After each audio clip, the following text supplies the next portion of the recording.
Assalamualaikum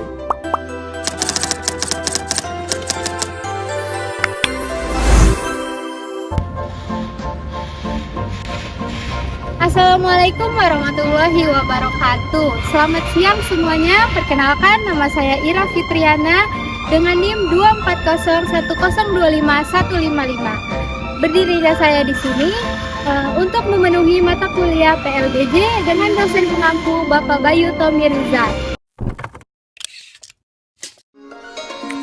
Kota tua Jakarta dulunya dikenal sebagai Batavia yang merupakan sisa pemukiman bertembok pertama yang dibangun oleh Belanda di Jakarta.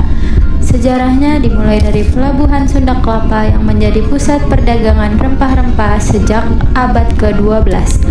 Pelabuhan ini kemudian direbut oleh Fatahillah dari Kesultanan Demak pada tahun 1527 dan diganti namanya menjadi Jayakarta. Pada tahun 1919, Belanda di bawah pimpinan Jan Pieter van Zoy melakukan Jayakarta dan mengubah namanya menjadi Batavia.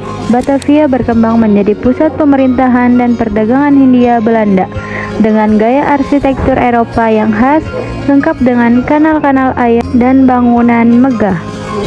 Sekarang saya sudah berada di salah satu museum di Kota Tua, yaitu Museum Seni Rupa dan Keramik. Nah, ini pintu masuknya Museum Seni Rupa dan Keramik. Ayo kita cek ke dalam ada apa aja sih.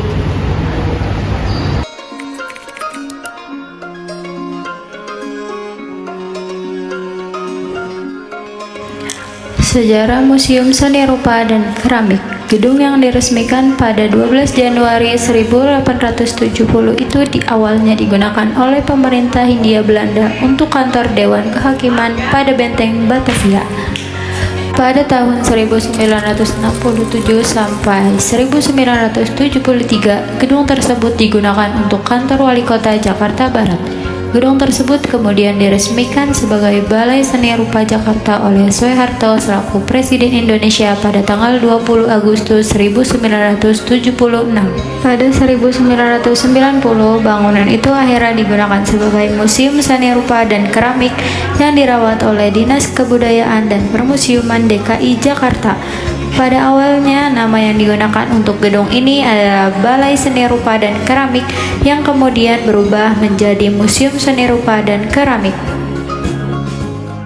Ini salah satunya yang ada di Museum Keramik ini. Jadi di sini ada penyaringan air. Penyaringan air berkelvert abad 20 Masehi.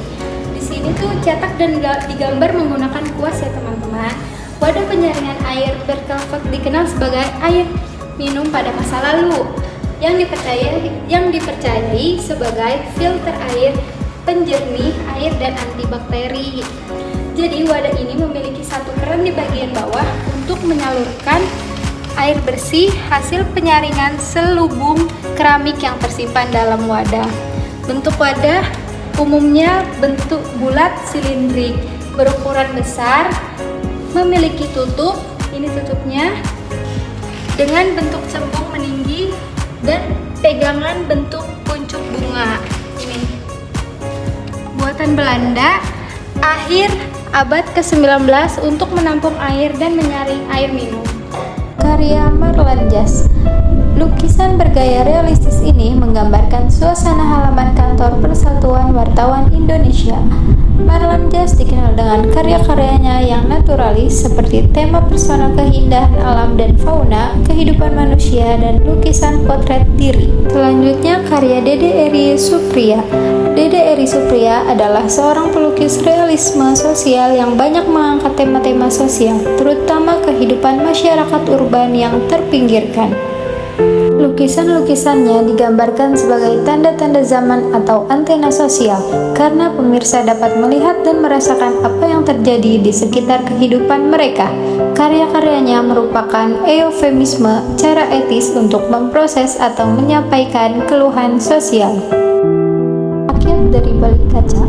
Lukisan kaca telah lama dikenal dalam khazanah seni Indonesia. Secara historis, lukisan kaca berkembang mulai abad ke-16. Lukisan kaca telah berkembang lebih dulu daripada lukisan cat minyak di kanvas. Lukisan kaca dikembangkan oleh para seniman di segala kaca tradisional sebagian besar bertema keagamaan dan gambaran tentang kesucian. Rakyat dari Balik Kaca menampilkan koleksi museum berupa lukisan kaca dengan langgam Cirebon dan beberapa di antaranya berasal dari Jawa Tengah yang memuat tema kaligrafi Arab dan cerita pewayangan.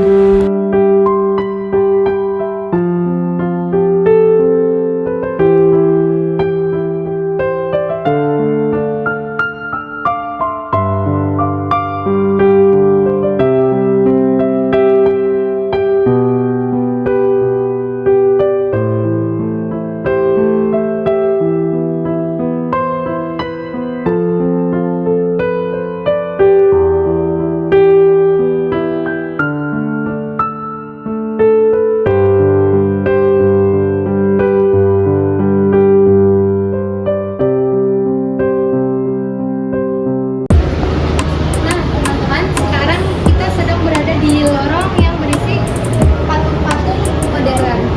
Patung kayu modern karya Aiketut Tongos Garuda Adi Dharma yang berasal dari Bali, jenis kayu dari pohon sawo.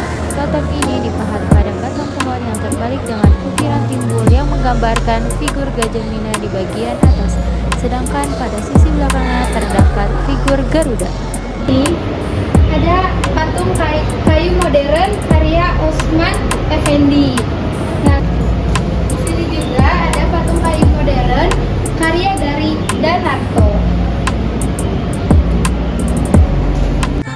Nah, setelah saya selesai melihat karya-karya di dalam Museum Seni Rupa dan Keramik, saya juga mengikuti kegiatan, yaitu yang bernama Patrikles atau kelas tembikar. Di sini saya mengikuti kelas tembikar dengan teman saya. Kelas tembikar yaitu membuat kerajinan keramik yang dibuat dari tanah liat. Kerajinan keramik dihasilkan dapat berupa mangkuk, vas, gelas, dan lainnya. Harga yang masih terjangkau di mana kita sudah mendapatkan fasilitas tanah liat, alat tembikar, serta mentor yang sangat membantu. Waktu membuatnya yaitu 30-40 menit. Dan hasil karyanya dapat kita bawa pulang. Dengan mengikuti kegiatan ini, kita dapat menambahkan pengetahuan baru dan menambah wawasan baru. Nah, teman-teman, tadi kita sudah masuk ke Museum Seni Rupa dan Keramik yang ada di Jakarta Kota Tua. Nah, banyak sekali kan sejarahnya di dalam. Jika teman-teman penasaran, boleh langsung saja datang ke Kota Tua, Jakarta. Mungkin cukup sekian video yang dapat saya sampaikan. Semoga bermanfaat untuk teman-teman yang menontonnya. Kurang lebihnya mohon maaf. Terima kasih. Wassalamualaikum warahmatullahi wabarakatuh.